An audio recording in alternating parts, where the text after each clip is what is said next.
नमस्कार दोस्तों, short division की इस कड़ी में आप सभी का हार्दिक स्वागत। आज अपना फंडामेंटल पार्टिकल हम कल कवर कर चुके हैं। आज का जो टॉपिक आरपीसी सेकंड ग्रेड और फर्स्ट ग्रेड में दिया हुआ है, atomic model and their limitation, इसके बारे में बात करेंगे।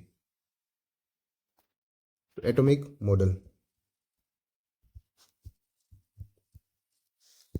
तीन तरह के एटॉमिक मॉडल होते हैं। कितने टाइप के होते हैं? तीन टाइप के, तीन मॉडल हैं।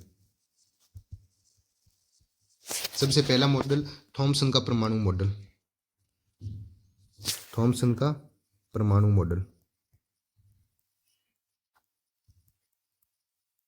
फिर दूसरा आ गया रदरफोर्ड का परमाणु मॉडल।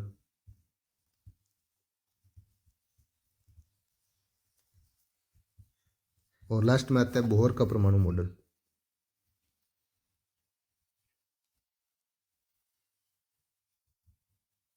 इसके नोट्स, शॉर्ट नोट्स आपको हमारे टेलीग्राम चैनल पर मिल जाएंगे। यदि किसी ने टेलीग्राम चैनल सब्सक्राइब नहीं कर रखा है, उसका लिंक मैं आपको डिस्क्रिप्शन में दे दूंगा।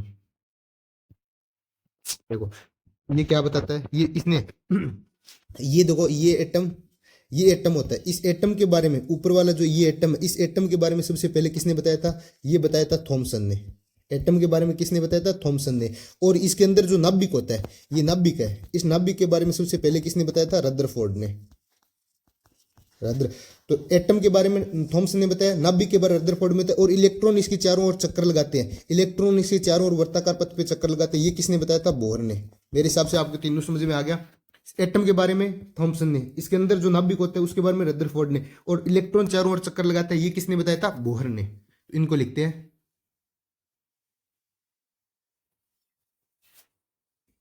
तो देखो थॉमसन का परमाणु मॉडल, ये मॉडल सर्वप्रथम एटम के बारे में बताता है। यहां से यदि कोई क्वेश्चन बन सकता है तो इसके बारे में बता सकता है कि सबसे पहले एटम की खोज किसने की थी? तो थॉमसन के परमाणु मॉडल ने सबसे पहले एटम की खोज की थी। और ये मॉडल, इसका अन्य नाम क्या है? इसको प्लम पुडिंग या रेजिन पुडिंग मॉडल या वाटरमेलन मॉडल भी कहते हैं। फिर रदरफोर्ड क्या बताता है? रदरफोर्ड हमें नाभिक के बारे में बताता है, तो इसके बारे में मैं लिखता हूँ।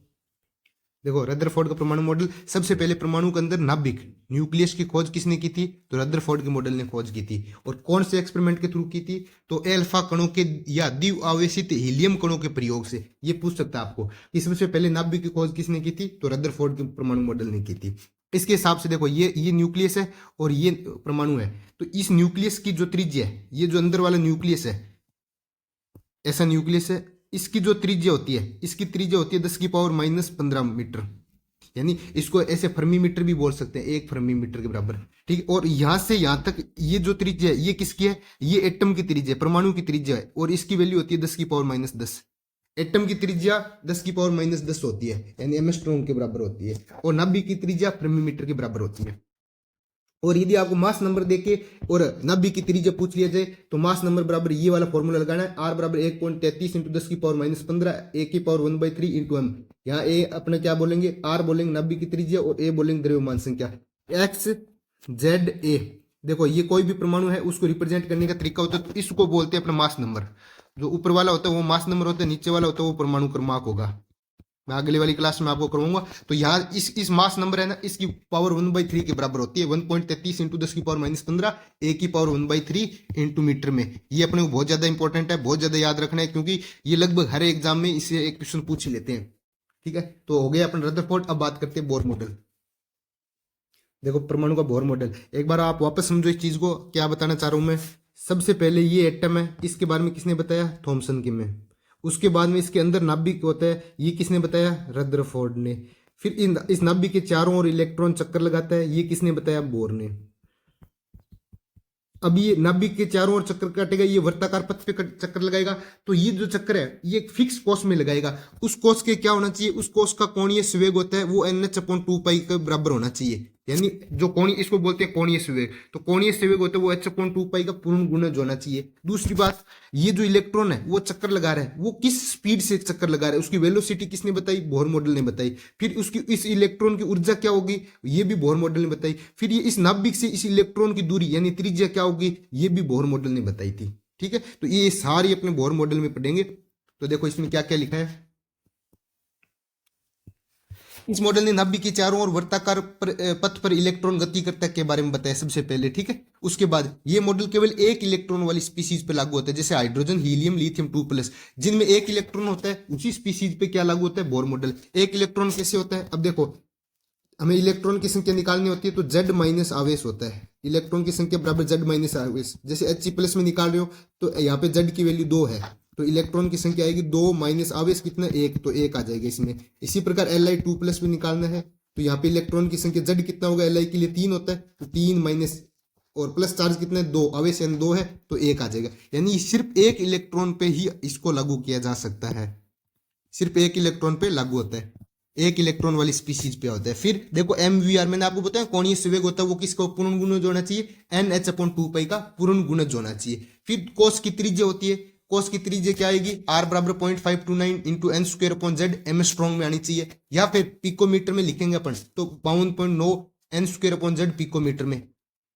ये आपको पता होना चाहिए, एक M स्ट्रॉन्ग होता है वो 10⁻10 मीटर के बराबर होता है, एक पिकोमीटर होता है वो 10⁻12 मीटर के बराबर होता है, ठीक है। ऐसे नैनोमीटर में भी पूछ सकता है आपको, तो नैनोमीटर होना चाहिए, आपको याद होना चाहिए 1 नैनोमीटर बराबर 10⁻9 मीटर।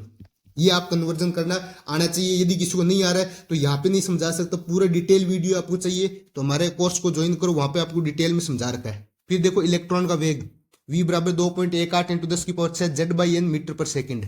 जो इलेक्ट्रॉन होता है, ये इलेक्ट्रॉन किस गति से किस स्पीड से घूम रहा है या किस स्पीड से पथ पे गति कर रहा है, तो उसकी स्पीड बता दी 2.18 इंटू 10⁻6 Z/n। फिर इस इलेक्ट्रॉन की ऊर्जा क्या होगी, तो ऊर्जा होगी माइनस के अंदर 13.6 Z² इलेक्ट्रॉन वोल्ट पर एटम। के साथ ही एक ये और लिख लेना आप कि पोटेंशियल एनर्जी होती है वो -2 ऑफ काइनेटिक एनर्जी के बराबर होती है। फिर काइनेटिक एनर्जी होती है वो माइनस ऑफ टोटल एनर्जी के बराबर होती है। फिर पोटेंशियल एनर्जी बराबर हो जाता है 2E। E बराबर क्या होती है, कुल ऊर्जा, और KE बराबर गतिज ऊर्जा, और पोटेंशियल एनर्जी बराबर हो गई स्थित ऊर्जा। अब मैं आपको 2 क्वेश्चन करवाता हूँ, इस क्वेश्चन के आंसर आप मेरे को कमेंट सेक्शन में बताना, हर हाल में बताना। क्वेश्चन नंबर 1 और क्वेश्चन नंबर 2 का अलग अलग आपको कमेंट देख के मेरे को बताना, ताकि मुझे ये लगना चाहिए कि आपके जो मैंने थ्योरी करवाई है वो पूरी समझ में आ गई। इसलिए प्लीज मुझे कमेंट में जरूर बताइए इसके आंसर। बात करते हैं पहले क्वेश्चन की। एक परमाणु में धनावेशित नाभिक होता है जो परमाणु के पूरे द्रव्यमान के लिए जिम्मेदार होता है। ये कथन किस परमाणु मॉडल का है? असिस्टेंट प्रोफेसर 2018 में यह क्वेश्चन है। Rutherford model, Bohr model, de Broglie model, Heisenberg model. फिर क्वेश्चन नंबर 2, इसका भी आंसर आपको ऐसे लिखना है। क्वेश्चन नंबर 1 का ये आंसर है, क्वेश्चन नंबर 2 का ये आंसर है। हाइड्रोजन परमाणु के लिए पहली बोर कक्षा की त्रिज्या है, ये DSSB PGT में आया हुआ क्वेश्चन है। 0.53 इंटू 10⁻12 सेंटीमीटर में दिया हुआ है। 0.53 into 10⁻10 centimetre, 0.53 into 10⁻9 centimetre, 0.53 into 10⁻8 centimetre. ये इन दोनों का आंसर आप मेरे को कमेंट में बताना, ताकि मुझे ऐसे लगे कि मैं जो भी पढ़ा रहा हूँ वो आपके समझ में आ रहा है। यदि आपको हेल्पफुल लगे ये वीडियो तो प्लीज लाइक, शेयर, सब्सक्राइब और कंटिन्यू। यदि आप सीरीज चाहते हो तो प्लीज मेरे को कमेंट में बताइए कि सर ये अच्छी सीरीज है, हमें कंटिन्यू करवाई। तो इसके हिसाब से मैं आपको पूरा 2nd ग्रेड की पूरी केमिस्ट्री आपको यूट्यूब पे करवा दूंगा। धन्यवाद। यदि आपको अच्छा लगे तो please share, subscribe and like.